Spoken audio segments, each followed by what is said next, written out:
BBAలో university second rank, third rank సాధించడం Sun International విద్యార్థులకే సాధ్యం. అందరికీ నమస్కారం. నా పేరు లోహిత. నేను ఇంజనీరింగ్ కంప్లీట్ చేసుకున్నాను. అయితే లాస్ట్ మండే నేను వెంకన్న గారి దగ్గరికి వచ్చాను. నాకు ఒక చిన్న హెల్ప్ కావాలి అని చెప్పి, అది మాస్టర్స్ కోసం నాకు ఇలా ఫీజు కావాలి సార్ అని చెప్పి నేను వెంకన్న గారి దగ్గరికి వచ్చాను. అయితే ఆయన వెంటనే నేను సృజనా చౌదరి గారి దగ్గర తీసుకెళ్తానమ్మా, నేను చేయకపోయినా నేను చేపిస్తాను అని చెప్పి తీసుకొని వెళ్ళారు.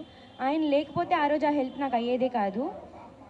ఆ రోజు నేను అడిగింది కొంచెమే అయితే ఆయన ఇంకా నాకు 3-4 ఎక్కువ చేస్తాను అని చెప్పారు. నేను ఫీజు గురించి అడిగాను. ఆయన ఇంకా ఫ్లైట్ గురించి, ఇంకా నా ఎక్స్పెన్సెస్ గురించి కూడా ఆయన హెల్ప్ చేస్తానని చెప్పారు. And this is not fair enough to spread the newses like this. And Venkanna గారు, సృజనా చౌదరి గారికి మధ్య ఏ గొడవలు లేవు. They are well. నా దగ్గరికి నేను సృజనా చౌదరి గారి దగ్గరికి తీసుకోవాలి. సృజనా చౌదరి గారికి నాకు ఉన్నటువంటి సంబంధం ఎలాంటిదో చెప్పాను. సృజనా చౌదరి గారు లైన్లో ఉన్నారు. ఈ పాపను తీసుకెళ్తే పాప అడిగింది ఏంటంటే ఫీజు అడిగింది. ఆయన ఏం చెప్పాడంటే, అమ్మ ఫీజు కాదు, ఫీజు కట్టే, పక్కన పీ అని పిలిచాడు, ఫీజు కట్టేయండి, మాస్టర్స్ చదువుతున్నావా, తర్వాత అమ్మ ఇంకోటి అన్నారు, వీసాకి అయ్యే ఖర్చులు ఆ అమ్మాయికి చూడండి. సార్ మీరు లైన్లో మీరు మాట్లాడకండి సార్, నేను చెప్తున్నాను, మీరు తర్వాత మాట్లాడు. మళ్ళీ ఫ్లైట్ టికెట్లు ఆ అమ్మాయికి తీయండి.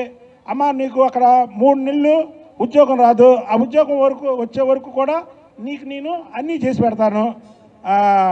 తర్వాత అమ్మ నీకు హెల్ప్ చేయాలని చేయొచ్చు, కానీ నీ కాళ్ళ మీద నువ్వు నిలబడాయండి. చెప్పండి, ఆయనకి నాకు పడకపోవడం దీంట్లో అర్థం ఉందా? ఒక్కసారి సృజనా చౌదరి గారు కూడా ఆయనకి నాకున్నటువంటి సంబంధం, ఆయన నాకేం చేశాడో మీ అందరికీ చెప్పాను అంతకుముందే, ఆ పాప మాట్లాడే ముందు. ఇప్పుడు సృజనా చౌదరి గారు కూడా మీది ఒక్కసారి లైవ్లో మాట్లాడతారు. సార్ ఒక్కసారి విలేకరులు అందరూ ఉన్నారు సార్, ఒక్కసారి మాట్లాడండి సార్. బుద్ధ వెంకన్న డెవలప్ చేసింది కదా దుర్గమ్మ టెంపుల్. రేపు పొద్దున దసరా వస్తూ ఉంది. ఆ రోజు అతనికి ఉన్న అనుభవంతో కొన్ని చెప్పాడు, అంతకుమించి ఏమీ లేదు. కాబట్టి ఇలాంటి తప్పుడు వార్తలు రాయబాకండి సార్. 2014లో ప్రెసిడెంట్ చేసింది మీరే కానీ నన్ను. అవును. ఒకసారి అవి కూడా చెప్పండి సార్, మీరు ఏమేమి చేశారు నాకు. అదే అవన్నీ తెలుసు కదయ్యా, నువ్వు చెప్పు శుభ్రంగా. నేను చెప్పా వాళ్ళకి. 2014లో ఆయన నాకు పార్టీ అధ్యక్ష పదవి కేసీఆర్ నాని వద్దంటే ఈయన ఇప్పించారు. అలాగే ఎమ్మెల్సీగా ఉన్నప్పుడు కూడా ఈయన ఇన్ఛార్జి, ఈయన రికమెండ్ చేశారు. ఇక్కడ రావడానికి ముందు మీరు నాకు చెప్పి వచ్చారు, నన్ను పక్కన నేర్చారు. అసలు ప్రతి ఒక్కరికి కూడా వెంకన్న సొంతంగా భుజాల మీద వేసుకొని పనిచేశారని చెప్పారు. ఒక్కటి గుర్తుపెట్టుకోండి.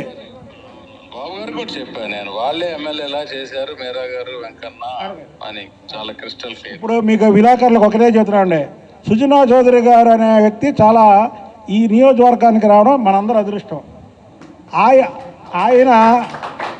ఆయనకి ఇప్పుడు కాదు ఎవరు వ్యతిరేకం అవరు. ఎందుకంటే మీరు అనుకుంటారు సృజనా చౌదరి గారు హై ప్రొఫైల్ మనిషి అని, చాలా లో ప్రొఫైల్ మనిషి. కానీ దయచేసి మా ఇద్దరి మధ్య ఈ అగాధాలు ఇవన్నీ సృష్టించాలని చేయడం ఒకటను, ఒక బీసీ నాయకుడిగా ఆయన మీద అసలు ఆయన ఎవరో ఆయన కొండ ఆయన్ని ఢీ కొట్టగలరా ఎవడన్నా? తప్పండి, అది కరెక్ట్ కాదు. అంటే మీకు చెప్తున్నా, మీ విలేకరులందరికీ నా మనస్తత్వం తెలుసు కాబట్టి. సార్ థ్యాంక్ యూ సార్, నేను వీళ్ళతో మాట్లాడుతున్నాను. చెప్పారు కదా ఆయన ఏమని, చంద్రబాబు గారికి కూడా వాళ్ళు క్యాండిడేట్ లాగా పనిచేశారండి.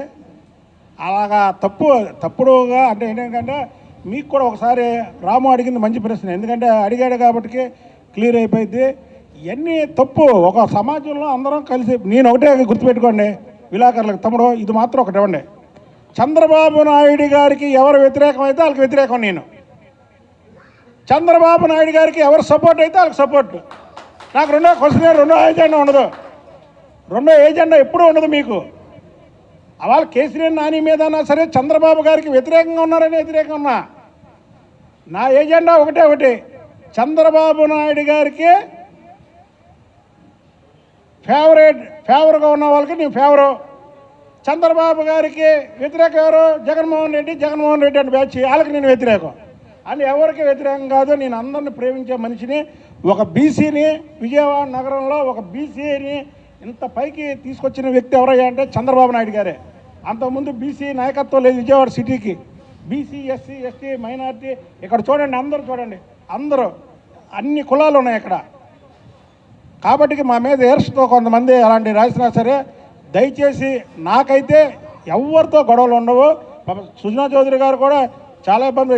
ఇదేంటి మనం ఏదో చక్కగా అన్నీ మాట్లాడుకుంటే డెవలప్మెంట్ల గురించి ఇలా రాశారు. ఆ పాపకేమో నేను అంత సహాయం చేస్తానంటే, ఇప్పుడే మీరే అన్నారు కదా చంద్రబాబు గారికి కూడా భుజం మీద వేసుకొని అతను పనిచేసినట్టు, అతను పోటీ చేసినట్టు పనిచేసి గెలిపించారండి అని చెప్పడం ఇవన్నీ తప్పు.